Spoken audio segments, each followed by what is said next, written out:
Vous connaissez la dernière? Vous vous rappelez d'Alex Hitchens qui passait devant la commission d'enquête avec le président de la Porte, où il était censé s'expliquer sur les dérives des contenus TikTok pour les mineurs, et que ça s'est mal passé parce qu'il n'arrivait pas à s'exprimer, et il a raccroché poliment. Vous savez ce qui lui est arrivé? TikTok a banni son compte définitivement. Voilà, un simple coup de fil de l'Élysée. Voilà, on t'efface des réseaux formidables. Rappel des faits, 10 juin 2025. Alex Hitchens, de son vrai nom, Isaac Mayombo, influent masculiniste de 26 ans, suivi par 650 000 abonnés. Alors je ne sais pas s'il confond tous les réseaux ou parce qu'il a beaucoup de comptes TikTok et beaucoup de comptes YouTube, etc. Je ne sais pas. Donc il était auditionné par la commission parlementaire sur les dérives de contenu TikTok sur les mineurs. Bon. Après 15 ou 20 minutes de questions assez acerbes, puisqu'il avait quand même eu des propos assez sexistes en racontant un petit peu les faits, mais c'est sa marque de fabrique, c'est de jouer sur ça, sur beaucoup de dramas, beaucoup de faux discours, on joue un rôle. En tout cas, il débranche au bout de 15-20 minutes la vidéoconférence parce qu'il était en visio, parce qu'il n'a pas voulu se déplacer. Il nous a même expliqué pourquoi il n'a pas voulu se déplacer, parce que c'était pas obligatoire, vu qu'il n'avait pas eu la visite d'un huissier le soumettant de venir de manière obligatoire à cette commission.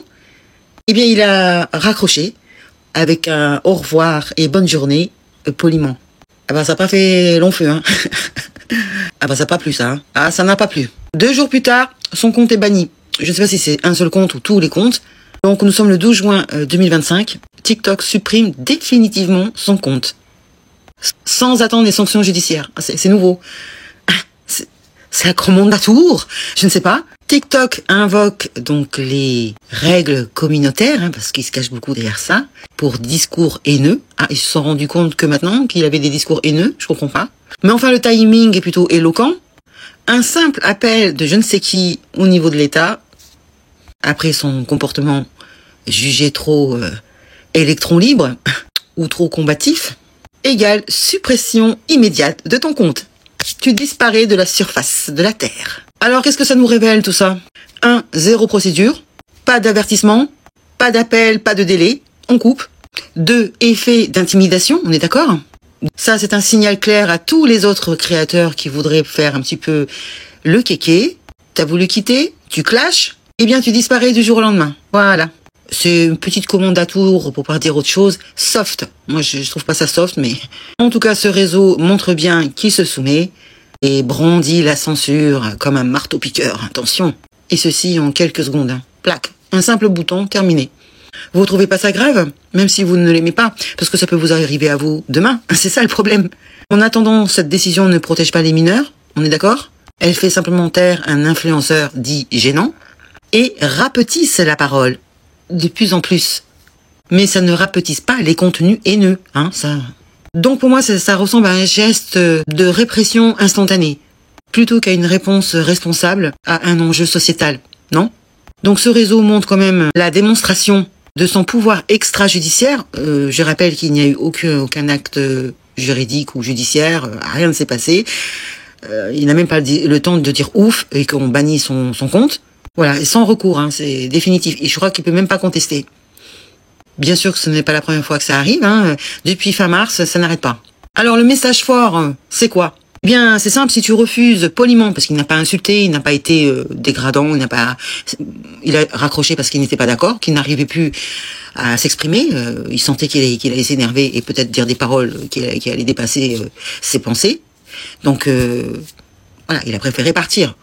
T'as le droit ou non? Je sais pas, je pose la question. Donc, si tu refuses poliment de te conformer à un député que personne connaissait jusqu'à maintenant, je le connais pas, c'est dingue. Tu peux dire adieu à ta plateforme, voilà, après avoir travaillé de nombreuses années. Bon, lui, son contenu, on s'en fout, c'est pas le propos, c'est pas ça le problème.